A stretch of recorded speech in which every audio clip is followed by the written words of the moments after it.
likewise, we're aiming for very high. We start high, you won't get somewhere.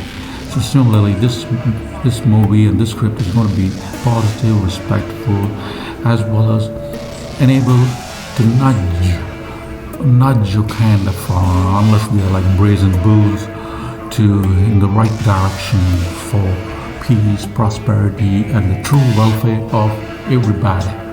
So okay, enough introduction. Also, we have to do a disclaimer. Any kind of resemblance, is purely fictional and imaginary, and could be attributed to your poor state of mental health, right? Which you need to seek help for. So, getting back to brass tacks, there you go. We can have like two. So that's like the, what is that?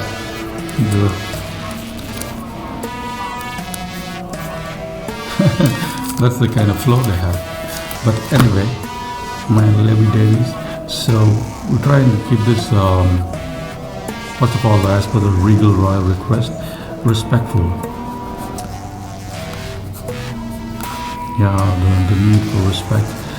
Your Highness, the need for respect is respect the right according to the charter. Do people are showed respect? There's a little bit of respect. Is it a right? Can you make like dibs and claims that respect is a right? Because I wonder if we should start the thing where of a voice recording of a man where the client he has a recording of this lawyer saying, dignity, dignity, my son, dignity must be earned. Dignity is not a right. You must earn dignity. Well, that's what the ox, I think the character's name is going to be Ox. Oxlet. Right? And he insists, he is like, in the movie, he's like one of those weasel-like liars that have multiple breaches of conduct and humping the client.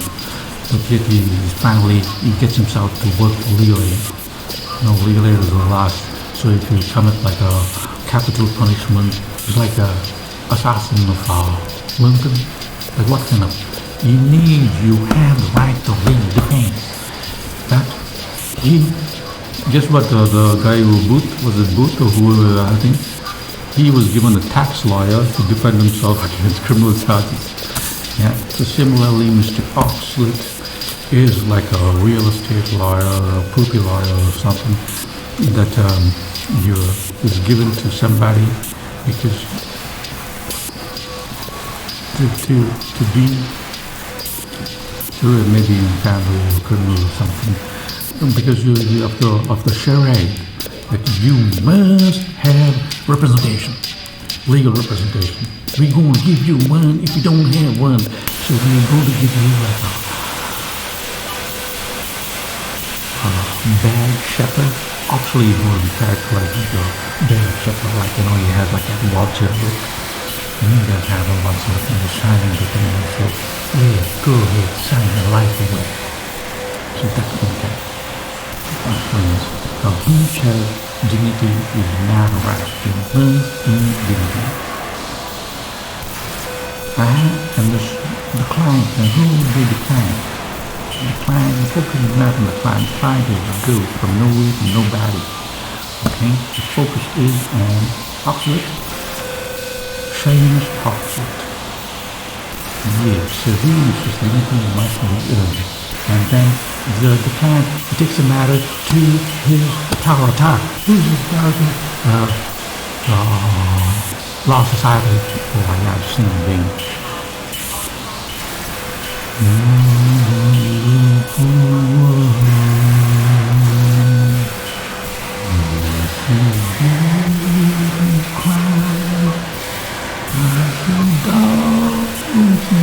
and shake and cry. And I think to myself,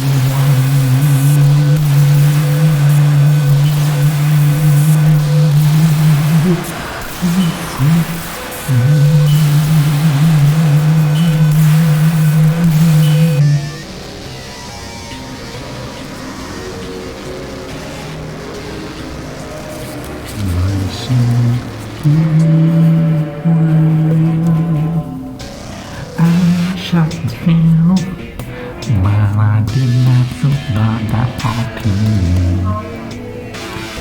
I shot the sound, but I did not shoot that party. I did not shoot the shadow, cause he tasted me in the air night and day. Judge Donohue always hated me.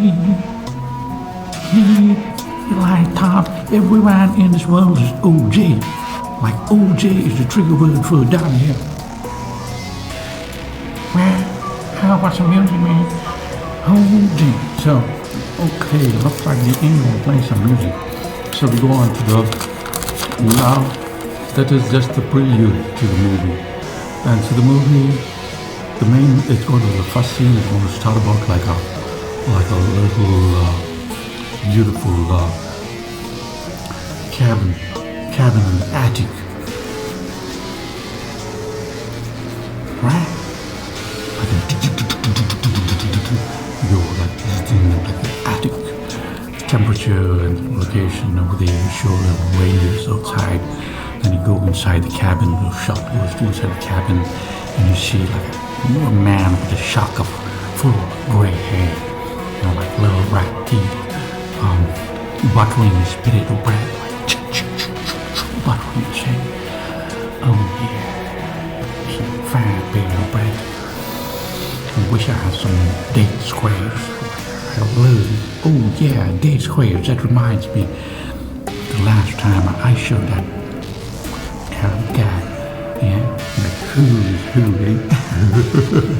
wonder if you like my joke about date squares when I was sitting on the bench and I kind of humped his file and I said, do not breathe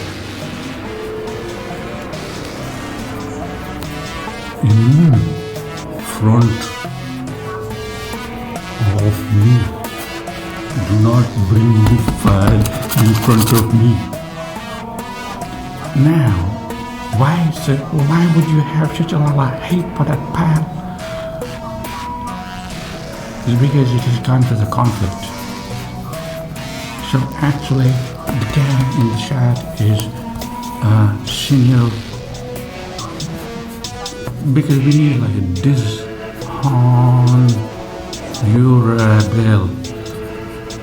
dishonorable Donohue. Wow, it almost sounds blind. Right? Dishonorable Donohue is in the attic, pretending to be climaxing. He's making up. It's like a story. So I'm going up with all kind of ideas. He's faked his demise. He's faked it. He's faked his demise. He put up like a picture. He knows everything about everything. So he put up a picture of himself and the arbitrary. Say, yeah, baby, and to hell with y'all. I'm going to enjoy my retirement tonight. I want to have some peace and quiet, and don't come seeking accountability to me. Right? Don't you come seeking accountability. You know, right? So what's the best thing to do? Bang, disappear. Now, when you look at then he takes his toast and goes to sit down at the table. At the table is like his fine partner of life, his sweet neighbor with a toothy smile. He says, "Hey, Joe, how you doing, Joe?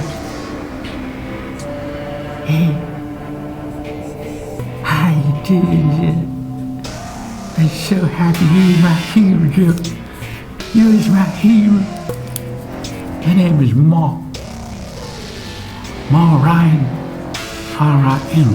Her name is Ma Ryan. And Ma Ryan, she says, yeah. And even though she's in the attic, you know, attic is a very expensive place. People think, oh, I'm going to survive in the attic. But nobody, attic very expensive. You ask the fine Russian folk, they'll tell you. Attic really, very expensive. Why? Because everything has to be flown in, flown out, flown in, flown out, flown in, flown out. So even like a bag of milk, like $20 for a bag of milk. But Maureen, she still gets a source of tabloids. Yeah, she's like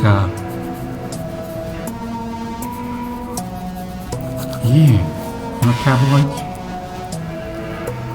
She can't live without them tabloids because from there she gonna get all that news. All damn news. Like what's the guy said? What's the guy said? His name is in the movies like Men in Black, Men in Black 3, Men in Black 4, and one of those kind of like plagiarism or something if we talk about tabloids. But Maureen and dishonorable Donohue, they get their facts and figures and tips and all them things from the tabloids. Unbelievable, man. Yeah, they get it from the Hello magazine, like Bye Bye magazine, all them TV, like yeah, that's where you get your facts. To get on the bench, when you get on the bench, you should have your facts, you know what's going on in the world. So you get on your facts from the tabloids, from the Sun newspaper in Canada, especially from the back page, back door, from the OJ trial, you know. So, Maureen, she says, did you read this, Joe? Did you read this? It's happening. Look at it. And then she says, can you pass the OJ, please? And as soon as she says the OJ word,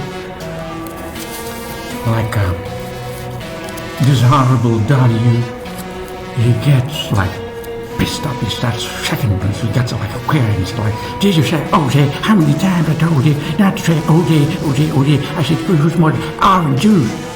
You know the way OJ triggers me. You know what a deep impact OJ has had on my whole existence. I suffer from the OJ syndrome. Yeah, there's the syndrome, sir. There is in the movie. I was wondering if it's called like the OJ syndrome, or shall we call it like no bail for the judge? I think we gotta call it about, you know? But OJ won't get upset. He might come in like get like pissed off, like piss, run away. So the OJ syndrome. Yeah, you gotta put an E and a Y somewhere in the syndrome. So the OJ syndrome is a real syndrome that is affected. Now, if you want to give Mr. Dishonorable, like everybody, they're not born like dishonorable.